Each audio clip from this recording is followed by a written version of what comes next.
Joe Biden has launched a new board under the Department of Homeland Security called the Disinformation Governance Board. Now, a lot of people are talking about this. It got announced last Wednesday. There's not a whole lot of information out about it right now. There'll probably be plenty of updates during the week. But I just wanted to just talk about the fact that it exists now. A government-run Disinformation Governance Board. Just let that sink in. A government-run Disinformation Governance Board. That's insane.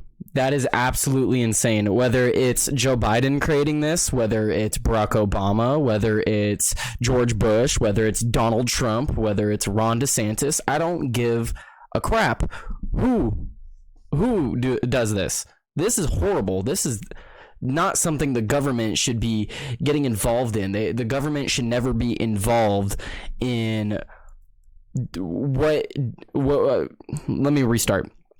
The government should never be involved in deciding what is true and what is false. The second the government gets to decide what is true and false is the moment they get to decide what is wrong and right, because they could do whatever they want and then say it's false, or they could say that it's fine, or they can just do whatever they want at that point. That's the road to government run propaganda, is having a board like this.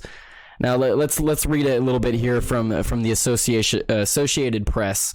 They write here just a short article.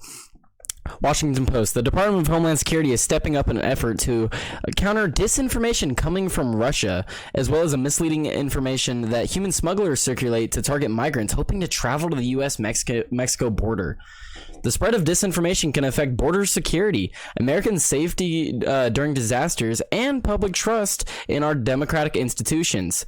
You know what also can harm people besides the spread of disinformation? Not having information. Because if the government starts deciding what is disinformation and what isn't, then who's to say they're right? Because who's behind the people? Who are the people that decide what is disinformation? Because every 4 years in this country, we have a whole new leadership just get switched in and out. Sometimes it stays the same for a little while, but just the fact that we're going to go for 4 to 8 years of, oh, this is disinformation, that's fake, this is not right. And then we're going to have another 4 to 8 years of, oh, actually all that was right, but now this stuff isn't true, just because of the change in leadership. And that's just how our government works. They flip-flop like that. But I don't want them to have the power to start dictating what is disinformation, regardless of what Russia may be spreading or what these smugglers might be spreading. I could not care less. Russia, their disinformation isn't all that effective.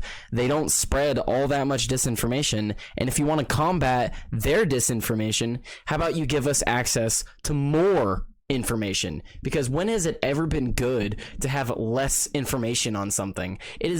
I can't think of anything where it's good to have less information. If someone commits a crime, is it good to have less information about what they did to do the crime, or how they went about to get away with it, or anything like that? No, I think if someone went on a murder spree, we would want to have all of the information we want, or we could gather, because then we could just piece it all together. We could figure out what happened. We could figure out what went wrong.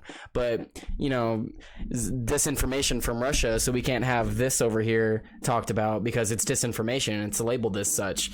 That's just insane to me. It's just absolutely insane.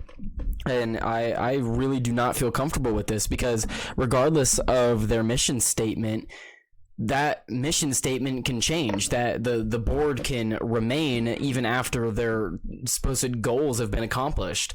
And who's to say their goals will ever be accomplished? Because it's talking about surges at the U.S. border, which in my opinion is due to the lack of border security. We have crumbling walls, so we have crumbling infrastructure, we have a lack of manpower in general down there, and just the simple messaging by the White House in general and Joe Biden. The messaging alone I don't know how what are you calling disinformation from these smugglers when all they have to do is let these people know, hey, give me a few grand, I'll get you across the desert, and then when you get to America, you might get held in a camp for like a month, but after that they'll release you. And there's also these reports of the Biden administration flying these migrants and bussing them out to places all over the country. That's I believe it's Greg Abbott of the governor of Texas. He started busing these people to Washington because they're just showing up in his state and they're not legal citizens. He can't deport them, so he's like, all right, let's just send them to Washington where Joe Biden can better address their needs, which I agree with. If Biden wants them here, why doesn't he deal with them right on his doorstep at the White House? If they're going to be here, they might as well be in front of him, because then maybe he'll actually deal with them. Let's see what else here. So the other thing they talk about is they want to prevent the spread of disinformation when it comes to COVID, I believe. Let's see here. It's helped fuel sudden surge in immigration policies. Last September, for example, confusion around President Joe Biden's immigration policies combined with messages shared widely across the Haitian community on Meta's Facebook and WhatsApp platforms led to some of the 14,000 migrants to the border town of Del Rio, Texas, where they set up camp. Some were ultimately expelled and were flown out. I like how it says some were ultimately. So what happened to the rest? Only some were flown out of the United States? So that's what I don't get. They even counter themselves in this own article. They talk about disinformation from the surges at the border that the migrants are spreading, yet only some of the migrants were expelled at the border town of Del Rio. So these migrants that brought these people there, most of them were successful. Only some of them were sent back. So what misinformation are these smugglers spreading exactly? Because it seems like they can get people into the country just fine. Same thing with Russia. What misinformation are they spreading? Because fog of war, it seems like just everybody's spreading misinformation. The US is spreading misinformation. Ukraine is spreading misinformation.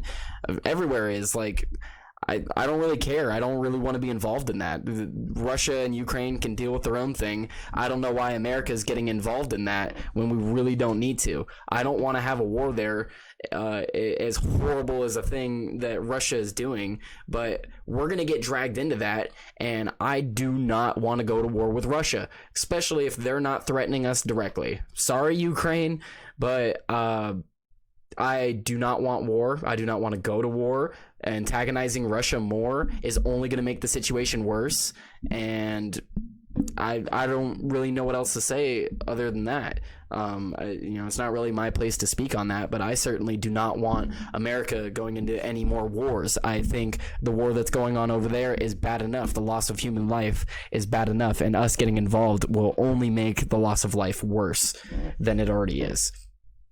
But so a lot of people right now are making comparisons to Biden's Disinformation Governance Board. It's a really weird name, but a lot of people are making it to comparisons to the Ministry of Truth from the Harry Potter series, which I gotta admit, that is a really good comparison, because if you have seen that movie, the Ministry of Truth is formed by a Voldemort supporter, all right, sorry about that, technical difficulties. Back to what I was saying. So let me just start over for this article.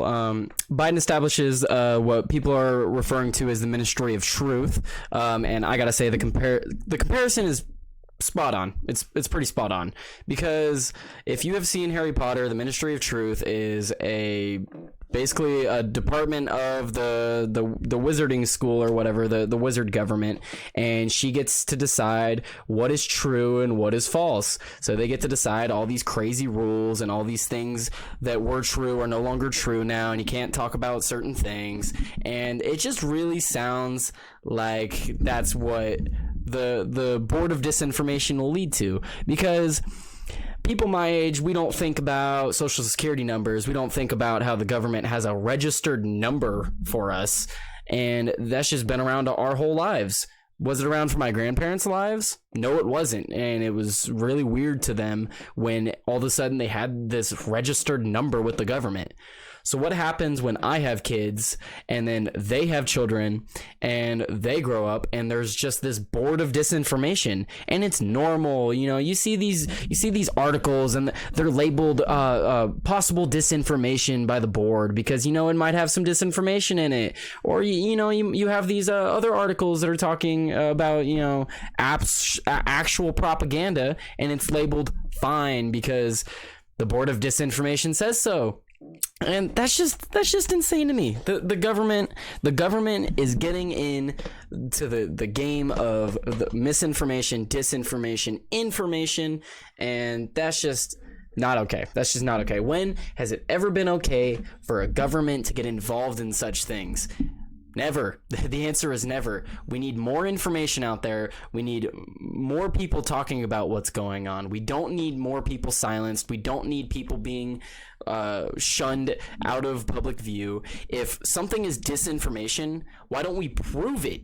Why don't we prove that it's disinformation instead of just, oh, it's disinformation, let's not talk about it. Don't talk about it. No, don't talk about it. It's disinformation. Because why prove that it's disinformation? Why prove that you're right? Why prove that the other person is wrong? That's just insane to me. It's just these people that can't hold up their values because they don't have any, and they can't hold up their arguments because they can't hold up to scrutiny. If your argument can't hold up to scrutiny, maybe you should get a different argument. But these people aren't. Instead, they're creating the board, the Disinformation Governance Board. Instead, they're making that, and that way they can just label things that they can't counter. They can just label it as disinformation. And it's just really sad to me. It really is. And it does seem like the Ministry of Truth, and I believe there was a good line here from the Wall Street Journal, or not a good line, a good little paragraph here. Let's see. People respond to incentives. Therefore, experts respond to incentives. Graham Medley, a British expert involved in the UK policy response to COVID, illustrated the point in a recent testimony before Parliament. The worst thing for me, he said, would be for the government to say, why didn't you tell us it could be that bad? Inevitably, we were always going to have a worst case, which is above reality. Put yourself in his shoes. If you predict doom and nothing much happens, it was because of your wise warning. If you don't predict doom and reality is worse than you predicted, you will be blamed and shamed. The incentives are clear. Truth experts at the Disinformation Governance Board will proclaim grave threats around every turn when any threats are minor to non-existent. And I have to agree, because it's the government. They overreact. They're bad at everything they do. So them governing what is disinformation, of course they're going to be horrible at it. It's the government. The government's horrible at everything. Everything. They're horrible at everything. Well, I think I'm going to leave it there. I don't know what much else to say about it. We don't have a whole lot of information, like I said right now. I just wanted to talk about its sheer existence, because I would hope that everyone is not okay with that. Do I want misinformation and disinformation out there? No, of course not. I want as much information as possible out there. And if all of that information out there, goes to one point or the other, then I'm fine with that. We'll talk about it. We can have discussions about it. But if we start limiting the scope of things, and that scope of things is dictated by the government, that's only a bad path that we could be led down. And I hope that this board is disbanded, or something changes, because I could see a grave threat to the freedom of speech here, and I certainly hope something changes soon, or we get an update some point this week. All right, I'm gonna leave it there. If you like my videos, please share, leave a comment, give me some feedback. I want to hear some feedback. This video may be a little bit, all over the place. I kind of feel like it was, but I'm just blown away at the blatant just bullcrap by our government as of late. And this is just another example of how insane our government is getting. Like, share, comment. Subscribe if you're on YouTube. If you're on Rumble, follow me there. Follow me on either. Follow me on both. I'm fine with that. I have a Twitter. Follow me on Twitter at GuckoltTyler. And I'll catch you guys later. Thank you.